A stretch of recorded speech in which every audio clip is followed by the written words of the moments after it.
Bom, boa noite, Adriano, Cioli, Meligalo. Boa noite a todos. Vocês foram o primeiro a entrar. Então, dizer que nós estamos iniciando mais uma edição do nosso programa. Boa noite, deputado Zé Neto, aí Tirar aqui. devidamente protegido. Estava numa Essa reunião máscara, aqui, agora sai agora. eu não Prazer, estava gente, nem estar com vocês. não tava nem te conhecendo. Mas boa noite, é uma honra tê-lo aqui. Agradeço a você por atender o convite do Minuto da Democracia. Esse é um programa da bancada do Partido dos Trabalhadores. Ele já existia antes da pandemia, e agora continua através do Instagram. E hoje nós temos aqui o prazer de receber o deputado federal Zé Neto, né, que há pouco tempo era deputado estadual, líder da maioria por muito tempo, ali conduzindo, né, as votações ali, os interesses democráticos do povo da Bahia, executado via Assembleia, também muitos projetos do Poder Executivo, e um deputado de larga experiência, né? E deputado também da cidade de Feira de Santana, né? Então, deputado, é uma honra, agradeço desde já a oportunidade de tê-lo aqui no programa da bancada do Partido dos Trabalhadores na Assembleia Legislativa e poder conversar com você nesse período tão difícil, crucial para a história da humanidade e para o Brasil também, né? Tempos de incertezas, tempos de quebrar paradigmas, né? Nós estamos com dificuldade em afirmar a nossa identidade. O mundo é outro, as relações sociais são outras, nossas relações, com a natureza mudaram profundamente. Então, esse diálogo com você vem nesse sentido, né? Você como deputado federal e você também como pré-candidato à segunda cidade mais importante desse estado. Desde já agradeço você assumir essa tarefa em nome do partido, né? Isso é responsabilidade e uma determinação muito grande, né? É preciso ter muita coragem para fazer o que você está fazendo. Então, boa noite, fique à vontade aí para saudar nossos acompanhantes. Primeiro, eu agradeço muito a atenção de vocês, agradeço o convite. Eu vou dizer a você, de vez em quando bate uma saudade da vida aqui na Bahia, na Assembleia. Eu gostava de estar na Assembleia. Você vai ficando, foram 16 anos, né? Convívio com a bancada, harmonioso, todo mundo ali em paz, todo mundo sempre junto, né? A Assembleia é uma mãe. Eu dizia com relação. Em Brasília, quando eu cheguei, quero dar meu boa noite a todas e todos que estão nos acompanhando. Estava com o Robson aqui agora numa reunião, acabou agora há pouco. E eu vou dizer a você, irmão, quando eu cheguei, as boas-vindas foram a seguinte: Nelson Peregrino me disse, seja bem-vindo.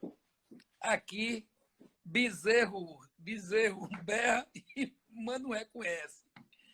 Menino chora e mano vê. E o bezerro berra e a vaca não reconhece. E menino chora e manda ver. Então, era as minhas boas-vindas foram exatamente essas aí, essas duas frases de Nelson Peregrino. Mas eu já estou bem acostumado lá. Brasília é um desafio todo dia. Amanhã mesmo estou indo para Brasília. A gente está indo de 15 em 15 participar das coisas presenciais. Eu sou vice-líder do PT lá. Essa semana eu acho que a gente está encerrando lá a participação da gente na vice-liderança. E a gente está aí trabalhando para poder avançar nesse momento de pandemia, onde, infelizmente, a gente está assistindo aí uma situação dificílima no Brasil. O Brasil vivendo um momento com um presidente da República contra o isolamento, um presidente da República totalmente retrógrado e na contramão do que está dizendo o mundo, do que está dizendo aí também todos que estão de perto acompanhando esse enfrentamento que está sendo feito no planeta. E estou lá também em feira, como você mesmo disse, tem que ter muita coragem. Os fake news já começaram cedo, É inacreditável como eles têm criatividade para todo dia fazer um fake news contra a gente. Mas é como você diz, a gente tem uma missão e essa missão está sendo tratada com toda a responsabilidade e é o que eu estou fazendo, cuidando de fazer o meu lado, o lado do nosso partido, o lado do nosso projeto e o lado do nosso Brasil. A gente está do lado certo da história do Brasil e você, como nosso líder aí no PT, que bem sabe o quanto tem sido difícil enfrentar essa onda que é construída nas redes sociais, os fake news e tudo mais. Mas a gente já está acostumado, o couro está grosso, e a cabeça está no lugar, e cada dia eu me sinto mais bem acompanhado do nosso partido. Tudo bem, está entrando também aí Jéssica Sinai, Sayonara, lá de Camaquã, Jéssica aqui de Salvador, Roque Soares, lá de Curaçá. Você está sendo prestigiado pelo estado todo. Mas, deputado, o domingo vencemos um número, não é, muito difícil para o povo brasileiro, talvez uma realidade nunca imaginável por nós. 101 mil homens e mulheres que vivem nesse país aqui morreram, infectados pelo coronavírus. Então, é uma data dramática para o povo brasileiro. E nós temos aí a atuação aqui na Assembleia Legislativa e o Congresso Nacional. O Congresso Nacional teve várias medidas importantíssimas, né? Eu queria que você falasse um pouco, né, sobre esse dia dramático, né, a data que agride a todos nós, e também qual a ação da Câmara Federal, né, ali, para justamente poder sobreviver e combater a propagação desse vírus. Olha, Marcelino, a gente tem enfrentado um momento difícil, mas eu digo a você que nunca um parlamento foi tão importante como foi agora o parlamento brasileiro. E olha que nem tudo que se aprovou lá era o que a gente queria. Mas, diante das circunstâncias, foram muitos importantes projetos que foram aprovados na Câmara. Inclusive com enfrentamentos que devem ser esclarecidos. A começar pela ajuda emergencial, que eu digo, começa não, tiveram outras ações, mas uma das mais importantes no início foi exatamente a da ajuda emergencial. O governo queria uma ajuda emergencial de R$200, limitada, e nós do PT, inclusive, propusemos, junto com a oposição, a medida era até nossa, né, diretamente, R$1.046, que era o valor do salário mínimo, e fomos para plenário, e lá conseguimos chegar a R$600. Depois o governo se viu perdido, que ia tomar cacete lá, veio com essa de que foram eles que deram R$600. Não foi. Eles queriam dar R$200 e com limitações. Então foi um ganho importante.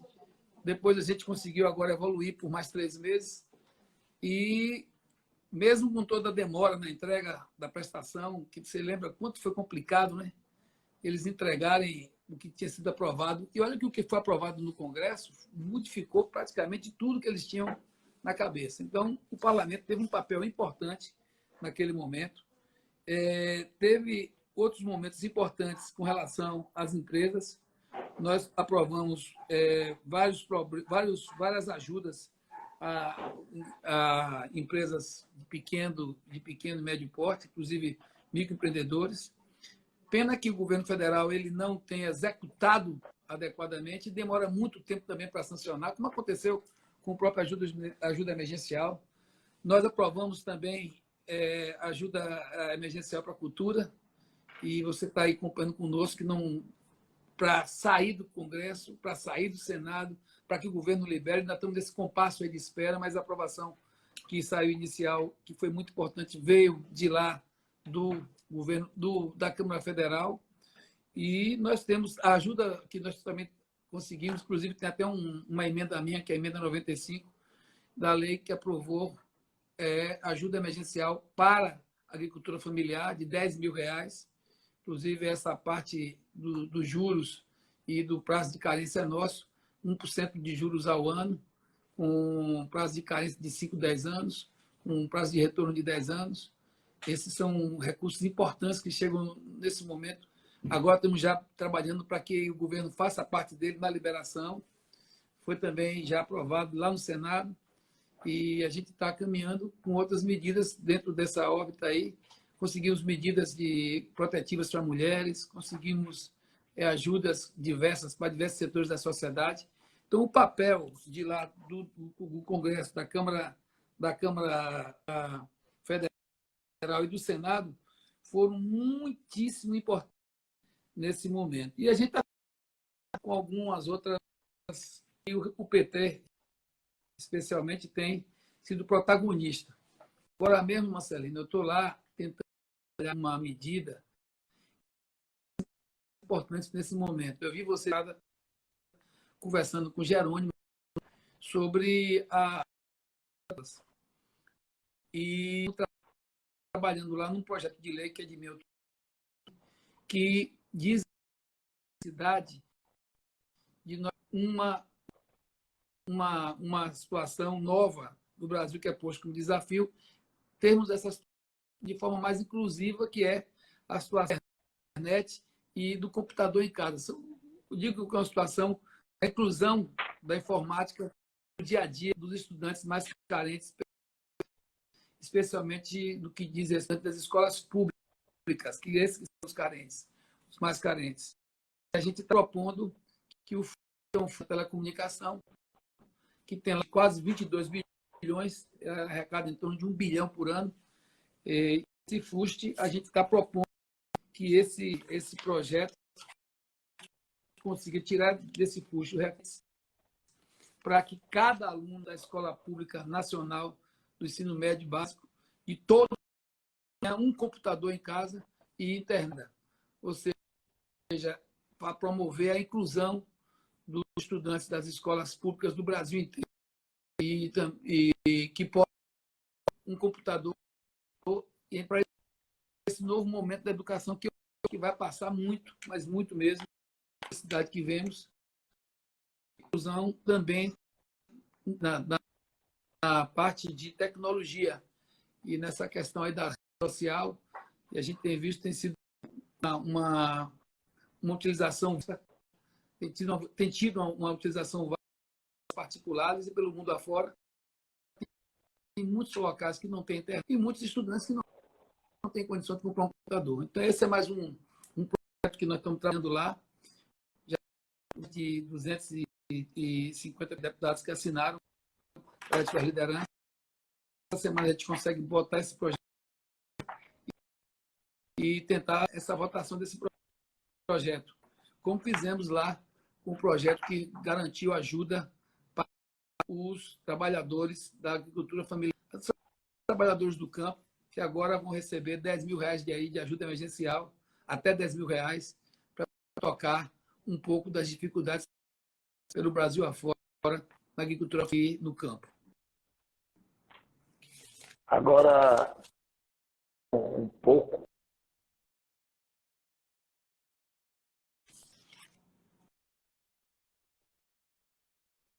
Deputado Zé Neto, está travando um pouco. Estou ouvindo vocês. Está me ouvindo? Ah, certo. Mas, deputado, como é que vai funcionar o acesso? Porque essa lei, o PL que você falou, o 735, de apoio à agricultura familiar, ele é fundamental para o nosso Estado, né? Principalmente que aquela primeira iniciativa de auxílio emergencial, os agricultores foram vetados. Como é que os agricultores vão acessar, e justamente também porque ali fala muito entre o agricultor e o feirante, como é que vai ser esse acesso, e principalmente aos 10 mil de forma integral? Olha, tem alguns critérios que estão sendo discutidos agora nessa fase final para ajustamento da entrega. O projeto ele tem vários detalhes, inclusive a taxa efetiva, a gente fala de 1%, mas a taxa efetiva é de 0,5% ao ano. E o prazo de reembolso, que eu falei agora, só para retificar, é de 4 anos. Carência aí começa de 1 ano, mas tem carências especiais. E o prazo de contratação ele vai até o dia 31 de dezembro agora e 2020. Esse projeto, ele traz... Você tem que buscar, inclusive, uma coisa que ficou no projeto, ele é vasto. A gente tentou pegar os invisíveis. Porque se a gente ficasse só buscando aqueles que tinham apenas o Pronaf, como inicialmente estavam propondo, a gente ia limitar esse acesso. E não estou buscando, então, tem diversas formatações, eu posso te pegar e te passar ele por completo, e a gente espera que a gente possa alcançar o máximo de trabalhadores rurais possíveis. Nós temos uma dificuldade grande no campo. Inclusive, a gente teve uma situação que é a situação da pandemia e dos movimentos todos que deixaram de acontecer no campo. Aqui no nosso estado, por exemplo, se você for ver, a gente teve, Marcelinho, deixa eu até pegar aqui os detalhes aqui no celular, vou te dar todos os detalhes.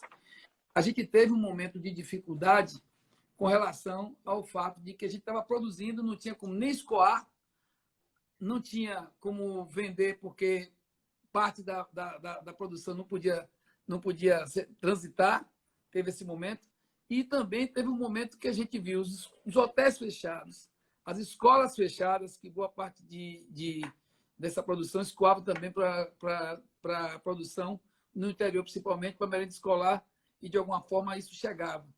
E também o São João, que era uma festa onde, você lembra, grande parte da produção a gente vendia via nossa agricultura familiar vendendo no São João, né? E com os hotéis fechados, sem São João e sem eventos, a gente viu essa produção realmente ter momentos dificílimos para que a gente pudesse escoar e fazer a produção rodar. Então, a gente vive um momento muitíssimo difícil agora na agricultura familiar no campo. O que você está falando, quais seriam as condições bancárias, é isso que você está perguntando? Não, o agricultor, primeiro ele vai ter o acesso via bancária. É o quê? O Banco do Nordeste, é o Banco do Brasil, que vai fornecer o crédito. Olha, quem vai ter o aval é da União. Esse recurso vem com o aval da União. Foi o que ficou definido. E a gente vai ter aí porque antes as travas que estavam acontecendo inicialmente eram os débitos anteriores. Vai continuar tendo o Banco do Brasil, vai continuar tendo o Banco do Nordeste, vai continuar tendo o Banco Público como presente e parceiro desse momento. Porque o que estava acontecendo é que a gente estava, para que não houvesse contaminação de débitos anteriores e situações anteriores que pudessem, nesse momento de pandemia, afetar a possibilidade de crédito desses agricultores. E a gente está vendo agora a condição de, nesse momento de pandemia, esse recurso chegar como recurso novo. Esse que é o fato mais importante. Porque se a gente deixasse que houvesse contaminação dos recursos antigos, das débitos antigos, você não teria condição de acessar a esses recursos. Muito bom. Agora, deputado, vamos pegar uma questão aí sobre Feira de Santana, né? Feira de Santana foi a primeira cidade da Bahia a ter um caso de coronavírus, né? Parece que uma senhora voltou da Itália, terminou ali também infectando ali os seus auxiliares, né? Ali tinha... E isso teve uma dimensão muito forte do ponto de vista, ali se alastrou, né? De forma muito... Hoje, Feira de Santana é a segunda cidade. Como é que você vê esse enfrentamento emergencial, já que a sua tarefa como pré-candidato com essa possibilidade de vir a ser prefeito real, né, você vai pegar isso de forma imediata, né? E nós temos feito essa combinação, medidas emergenciais, mas nós temos que pensar no pós-pandemia, nesse novo mundo, que essas leis já vêm no sentido também de garantir sobrevivência. O Fundeb foi aprovado e você teve um papel muito importante, o PL da agricultura familiar, a lei Aldir Blanc, né? Então, muito importante nesse sentido. Agora, no município, como é que você vê esse enfrentamento ali do poder local, né? Já que ele que está no dia a dia ali junto com as pessoas, tem que cuidar da saúde, tem que cuidar da economia, não pode descuidar de forma nenhuma que as pessoas precisam garantir sua renda, mesmo que não seja na sua integralidade, mas a renda que garanta a sobrevivência. Como é que você vê isso ao nível do poder local, né? O que é que cabe? Olha, Marcelino, a gente enfrentou uma pandemia em Feira com uma dificuldade terrível. Terrível. Fomos a primeira cidade a ter o primeiro caso. Enfrentamos um momento de tensão grande na cidade, que ninguém sabia exatamente como nem começar a enfrentar. E, para piorar, havia um conflito entre o prefeito do município e a Secretaria de Saúde e o governo do Estado. Ele fazia questão de todo dia afirmar que a autoridade era dele, que ninguém tinha que se meter nas coisas de feira. Você vê quando se chamou atenção, a primeira coisa que o secretário se preocupou era que feira ia ter uma micareta. E o secretário colocou, olha, qual é o risco de não ter micareta? E virou uma confusão. Ninguém queria abrir, muita gente não queria lá abrir mão da micareta. Você vê que pé estava esse negócio no começo. Depois a gente foi vendo que a coisa era grave, a China começou a acusar vários problemas e aí começou a trazer para o mundo. Outros países começaram também a enfrentar esses problemas. Aí veio a situação da Espanha, veio a situação da Itália, e lá também foi crescendo. Feira de Santana hoje já tem mais de 150 mortes, né? É uma situação assim absolutamente triste. E o governo do Estado, junto com a Secretaria de Saúde, foi buscando fazer esse enfrentamento. E nós aproveitamos que havia um sentimento nacional, a bancada da Bahia fez um trabalho muito consistente a nível de Brasil, inclusive, e a gente conseguiu trazer para a Feira de Santana um grau de um volume de recursos bem interessante para ajudar o governo do Estado junto ao município, para mesmo o município, no conflito com a gente, abrir um hospital de campanha. Lá foi aberto um hospital de campanha no início de... Agora, investimento em abril, acho que no início de maio, lá para o fim de maio, pelo menos foi quando começamos a ver o hospital funcionar. E a gente fez um investimento de 5 milhões de reais. 3 milhões para abrir esse hospital de campanha. O governo do Estado entrou lá com um tomógrafo novo para esse hospital, 1 milhão e 600, e mais 3 respiradores, que viabilizou a abertura de 10 leitos de UTI inicialmente para esse hospital de campanha. No Hospital Clésto Andrade, a gente conseguiu abrir 10 leitos novos de UTI, e aí no total já chegávamos aí a 20 leitos de UTI. Conseguimos, lá no Hospital da Criança, abrir mais 20 leitos de UTI, 10 para crianças, 10 para adultos, e conseguimos, no total, mais leitos clínicos lá, que davam uma média de 40 e poucos leitos clínicos. Então, começamos a ter condição de fazer esse enfrentamento mais emergencial. Mas, ainda assim, restou muitos enfrentamentos a serem feitos. Boa parte deles tinham sido feitos pelo próprio governo do Estado, que conseguiu fazer com que as cidades não recebessem não recebessem transporte coletivo, ou seja, fechou rodoviárias, bloqueou estradas, bloqueou o transporte coletivo, tanto de ônibus como de vans, e a gente viu muitas cidades que foram ficando isoladas e, com isso, deu resultados positivos. Como deu resultado positivo a suspensão das aulas, a combinação de fechamento de comércio em algumas cidades, junto com o Estado, feira abriu e fechou por 3 ou 4 vezes, e o fato é que nós chegamos a números muito altos em feira. E hoje, em feira, o total de casos positivos já está alcançando aí a casa dos 8 mil casos, passando um pouco mais, acho que essa semana já passa de 8 mil casos. A gente vai chegando a quase 160 casos de pessoas mortas. E a gente tem grandes desafios, todos nós. Ninguém sabe o que vai acontecer na frente. Lá em feira a gente ainda tem uma dificuldade grande, inclusive desses 5 milhões, 2 milhões eu passei para abrir pronto atendimentos específicos para coronavírus. O prefeito acha que não deve fazê-los. Aqui em Salvador nós fizemos, o Estado fez alguns, o município também fez outros, e a gente está vendo que está dando algum resultado, você cuidar do paciente antes que ele piore.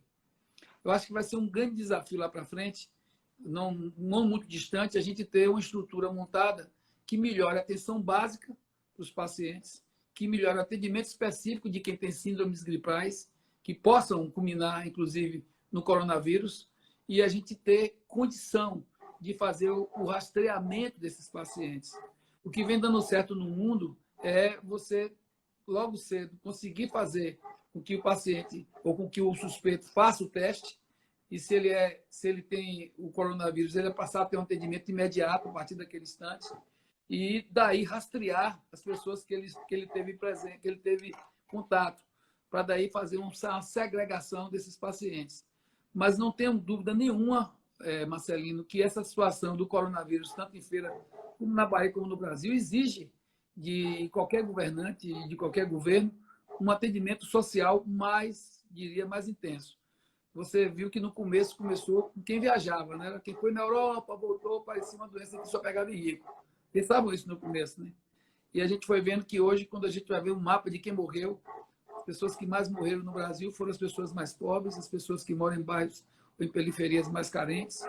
E, infelizmente, a gente está enfrentando uma grande dificuldade com relação ao Brasil e ao mundo.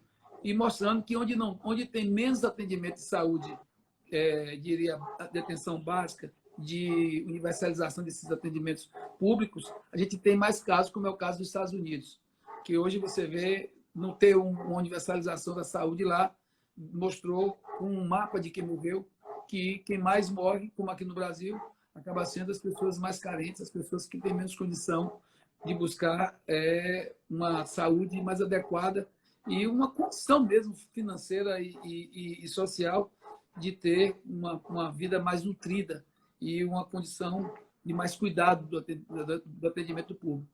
O Brasil ainda tem aí o SUS, que tem sido... O SUS tem sido um herói nesse processo todo. A gente tem que cada dia defender mais o nosso SUS e dizer que o desafio de qualquer prefeito no ano que vem, sem nenhuma dúvida, vai ser de montar uma estrutura de saúde, diria, mais consistente do ponto de vista do atendimento social, preventivo e pós atendimentos mais complexos, especialmente no que diz respeito ao coronavírus, que, como você tem visto, Marcelino, ele tem deixado sequelas, né? Muitas pessoas que tiveram coronavírus continuam ainda hoje com problemas respiratórios, com problemas de pulmão, com problemas de coração, com outros problemas relacionados à circulação sanguínea, enfim. Então, a gente vai ter que ter tanto um atendimento melhor no pré, ou no básico, ou no atendimento de precaução, que tem que pegar a atenção básica e colocar de forma mais contundente nesse processo de cuidado com o ser humano, e também ter, como já temos em vários municípios, como em Feira, por exemplo, um atendimento de alta complexidade, principalmente de UTI, adequado, e o atendimento pós-UTI, pós-hospitalização, que não pode também ser um atendimento que não tenha um cuidado adequado. Então, é um grande desafio. Saúde passa a ser, no meu ver, um item da pauta de qualquer governante do mundo, um item muito mais, diria, muito mais importante do que já era importante, agora ainda mais importante fica. Porque você lembra, só para encerrar minha colocação, há 6 anos atrás, isso circulou no mundo inteiro, Obama dizia que a CIA tinha feito um estudo que demonstrava que iríamos enfrentar uma pandemia no mundo, onde um vírus que pegava pelo ar poderia levar muitas pessoas à morte, e que era necessário fazer investimentos nos Estados Unidos de atenção, de universalização e atenção de saúde. E isso não aconteceu. E ele dizia naquela época que iria se gastar muito mais para enfrentar a pandemia do que se ter uma qualidade do atendimento de saúde de forma universal para os cidadãos americanos. Isso serve para o mundo inteiro. Então, ficou muito mais caro para o Brasil uma pandemia do que se tivéssemos cuidado adequadamente dos nossos brasileiros, brasileiras, de forma a ter uma saúde com mais prevenção e de ter uma alimentação melhor, de ter uma condição social melhor, de ter uma inclusão social mais adequada. Nós estamos com mais de 100 mil pessoas que não são só números, são pessoas que têm sonhos, destinos, endereço, enfim, que têm legados, e que esses sonhos, destinos, endereços, legados, que essa humanidade foi interrompida, que essas vidas foram interrompidas, e, infelizmente, por uma ação desastrosa de um governo totalmente distante da real condição que estamos a enfrentar, tem sido, sem nenhuma dúvida, esse governo causador de boa parte dessas mortes que poderiam ser evitadas. Claro que a pandemia está no mundo inteiro, mas está posto aí que onde houve enfrentamento mais adequado, onde houveram investimentos mais bem situados, investimentos que eu diria, investimentos na vida, a gente teve resultados muito melhores. Agora, nós não poderíamos deixar de falar de uma questão, nós temos vários companheiros e companheiras aí que também são pré-candidatos, né? Cada um no seu canto aí, está nos seus municípios. E você, com essa experiência que tem, né, 16 anos de deputado estadual, agora mais 4 deputado federal, né, quase no meio do mandato, como é que você vê essa campanha, essa pré-campanha e essa campanha que já era curta, né, e agora sobre o impacto da pandemia, que começa a campanha 27 de setembro. Mas o que é que você orienta, né? Você com toda essa experiência, também como um ganhador de eleições, para como seria o nosso comportamento, né? Como é que a gente deve conduzir essa campanha, tendo em vista essa situação estranha, anormal para a gente, né? Olha, eu vou te dizer a minha preocupação hoje. Eu me lembro de uma, é, de uma, de uma situação da última semana de eleição do nosso querido Haddad. E eu me lembro que eu liguei para a Sidônia, conversei um pouco com a Sidônia disse a mim assim, Zé, tem um fato novo nesse processo aí que a gente não estava dando conta e que é muito pior do que o que a gente pensa. Eu falei, o que é? As redes sociais estão sendo manobradas. Não é uma militância comum, como a gente pensava que a gente tinha uma militância comum e que isso seria uma militância que a gente poderia engolir a militância deles, porque eles não tinham militância adequada para enfrentar a gente. Lembra disso? Porque a gente pensava, do campo da esquerda somos mais retados na rede, a gente tem mais corpo a corpo, a gente tem mais aliança e tal. Mas não era isso que estava acontecendo. Estava acontecendo que 1 bilhão e 200 milhões, 1 bilhão e 200 milhões de lançamentos de zap estavam sendo feitos na última semana da eleição de Lula, de Haddad com o Bolsonaro. Marcelino, foi a campanha mais cara de toda a história do Brasil, não tenho dúvida disso. Porque não é barato você trazer esses lançamentos de fora do país, para não dar na pinta. Empresários fazendo investimentos vultosos, e vindo lançamentos da Alemanha, da Croácia, da Rússia, dos Estados Unidos, da Suíça, e bases soltas pelo mundo, cravadas pelo mundo, fazendo algoritmos e fazendo escolhas, inclusive, bem delicadas e detalhosas de temas para fazer com que essa informação fosse disseminada de tal forma que a gente viu o resultado que aconteceu, que foi impulsionado boa parte dele por esse trabalho muito inteligente feito pela direita, pela extrema-direita, não é? Nas redes sociais, de forma muito científica. Não está diferente agora. E se nós não tivermos cuidado, principalmente com fake news e com essa militância dentro das redes sociais, principalmente nos grandes centros, nós vamos nos dar muito mal. Não nos enganemos.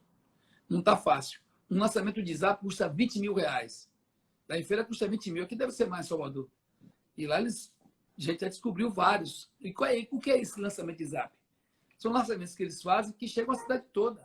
Não precisa de militância. Não precisa de lista de transmissão, grupo, cooperação, braços e mãos dadas. Ninguém solta a mão de ninguém, vamos juntos. Não é assim, não. A situação é muito mais grave, muito mais regrada, dinheiro, muito dinheiro. Eu disse isso essa semana lá no plenário, vou amanhã para Brasília, eu vou dizer de novo. Ou a gente toma atitude séria, drástica, com relação ao fake news, e essa forma de funcionamento da campanha nas redes sociais, ou mais uma vez, quem vai vencer as eleições dentro das redes sociais, ou que pelo menos quem vai reverter muito dos quadros favoráveis que nós temos hoje, será o dinheiro. Dinheiro utilizado para degradar as imagens alheias. Eu não vou para o debate, não vou trazer projeto. Vou fazer o que estou fazendo comigo lá e eu estou indo para a justiça todo dia agora. Essa semana agora eu vou entrar com 6 ações penais. E vou para cima deles. Agora, não é fácil. Então, a gente tem um grande desafio nas redes sociais. E, em função da pandemia, é claro que essas redes sociais passaram a ter uma dimensão ainda maior, Marcelinho, dentro desse contexto da campanha. Então, o que eu tenho dito aos meus companheiros e minhas companheiras, e que tenho ouvido também de técnicos do dia a dia, é que a gente tem, primeiro, que montar grandes aglomerados mesmo de militantes dentro das redes sociais, grandes redes dentro das redes, para a gente fazer essa disputa no que tiver ao nosso alcance, a gente fazer bem feito.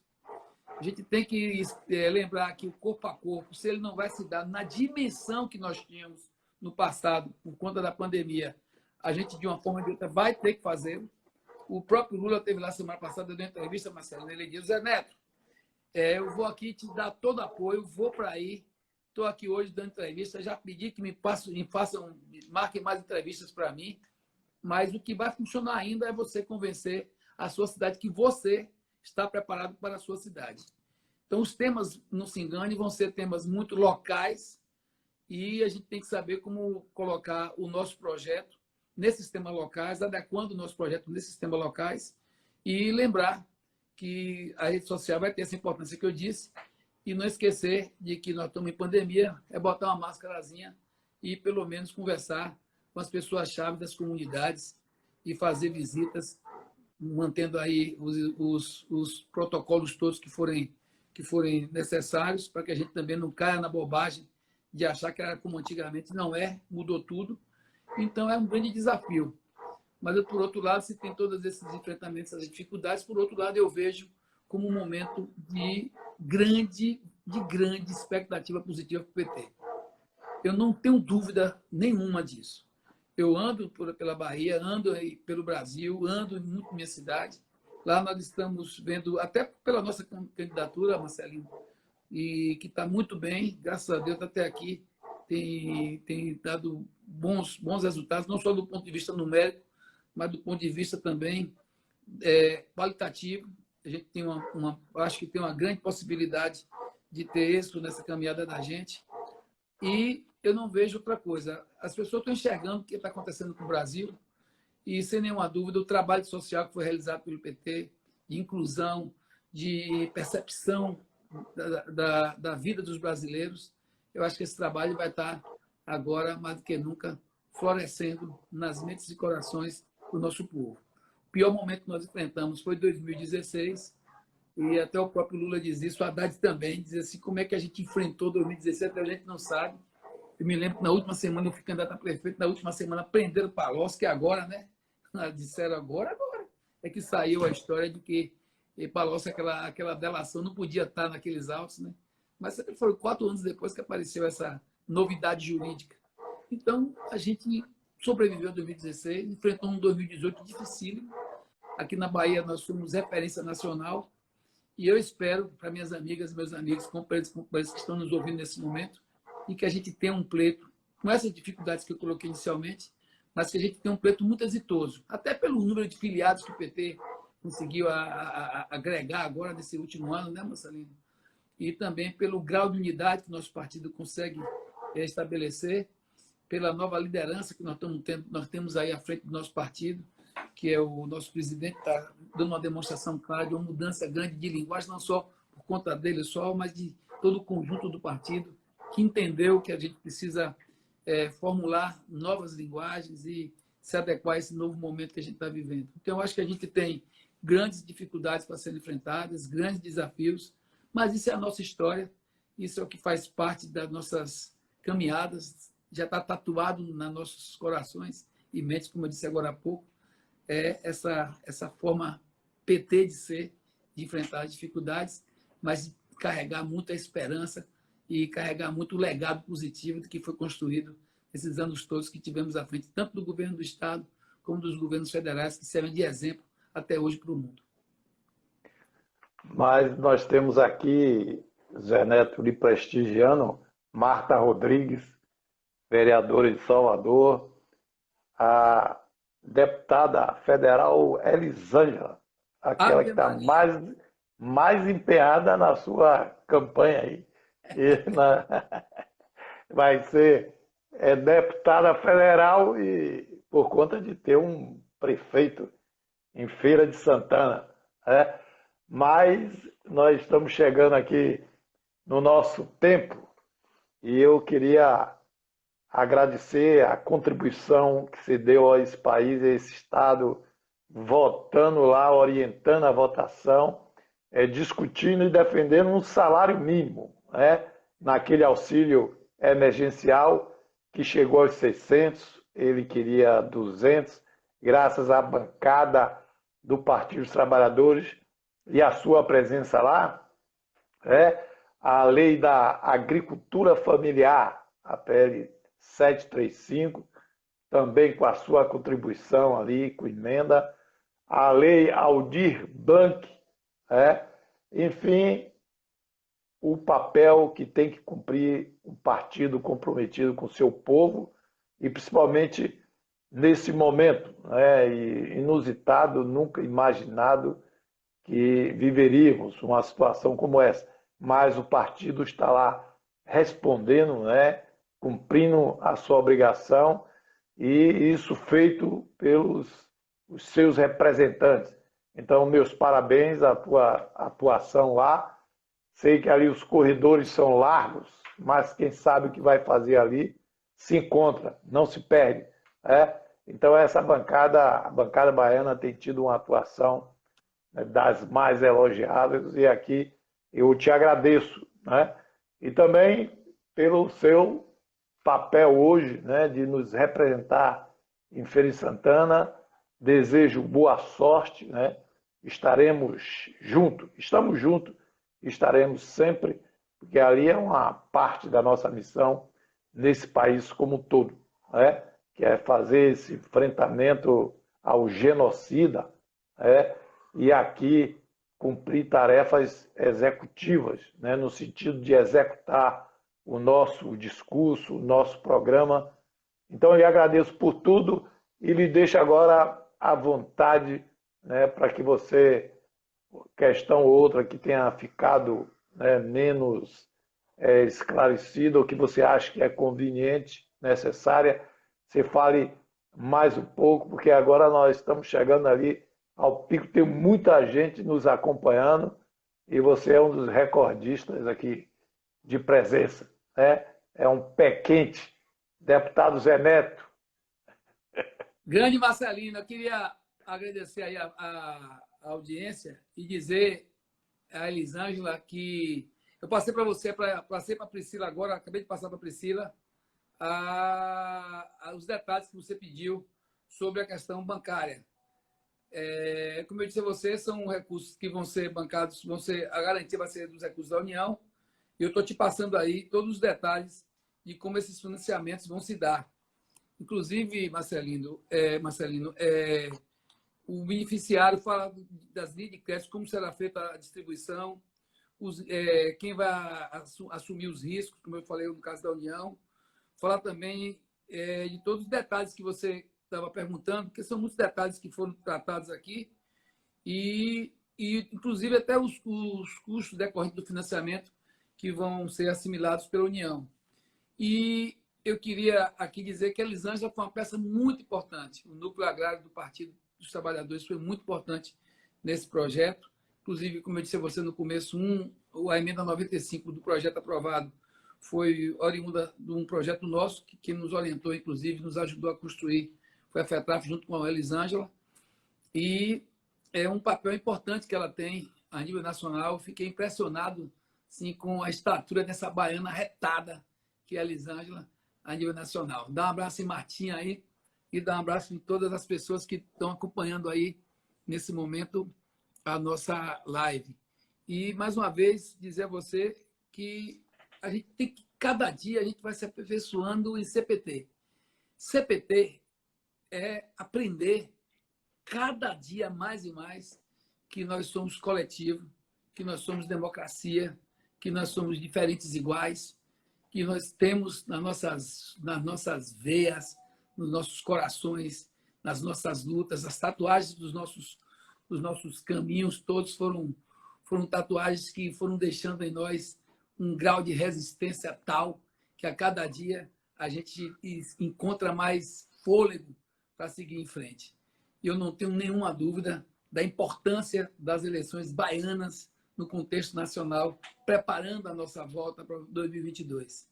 Nosso governador Rui, que está aí fazendo um belíssimo papel administrativo. Às vezes as pessoas reclamam, mas Rui devia estar um pouco mais na política. Eu até acho, gente, e quero aqui externar isso, que a gente precisa, diria, um pouco mais de articulação política, como agora nós estamos passando a ter com o nosso ex-governador Wagner, nosso senador Wagner. Mas eu digo, pelo que eu vi como líder de governo nos anos que vivi perto de Rui, que, principalmente nesse momento, a gente precisava de um gestor que tivesse se entregado de corpo e alma a um processo de enfrentamento, como foi feito na Bahia. Sem nenhuma dúvida, a Bahia, que é um estado pobre demais, que é um estado que ainda é o 20º estado do país em orçamento per capita, ou seja, nós somos os estados mais pobres do Brasil. Só 7 são menos pobres que nós, imagina. E com a dimensão territorial que temos, com todos esses desafios, nós tínhamos que ter, nesse momento, um governador que se jogasse de corpo e alma nesse processo de enfrentamento administrativo necessário para que a gente tivesse, no meu ver, uma formulação que tem sido até aqui exitosa do ponto de vista do enfrentamento do coronavírus no nosso estado. Mas são muitas as caminhadas que ainda restam ser feitas, tanto nesse enfrentamento, como nos demais que virão ainda para o final do seu governo. E aí eu tenho só que dizer que não existe projeto solto. O nosso projeto em feira é o projeto nacional, é o projeto estadual, é o projeto que a gente sempre acreditou ser melhor para o nosso país, com mais inclusão social, com respeito às mulheres, aos negros, aos índios, aos ribeirinhos, aos mais carentes, aos da periferia, aos que mais precisam como um todo. E é isso que vai fortalecendo a nossa caminhada lá em feira e no dia a dia, tanto nos corredores largos do Congresso, como você fala, como também nos corredores largos da Assembleia, que são tão bem ocupados pela essa bancada combativa, resistente, bem comandada por você à frente, que é a bancada honrosa e gloriosa do nosso PT. Então, gente, grande abraço, foi uma satisfação imensa em participar dessa live, abraçar cada um e cada um que participou com a gente nesse momento. Estou aqui na reunião, já vou sair para outra. E para mim, Marcelino, sempre foi muito, muito honroso fazer parte das fileiras, que são fileiras, diria você, de resistência e luta aí da Assembleia Legislativa. E aí eu aprendi muito. Quando eu cheguei no Congresso, o pessoal me disse, você está quantos mandatos aqui? Eu falei, cheguei agora.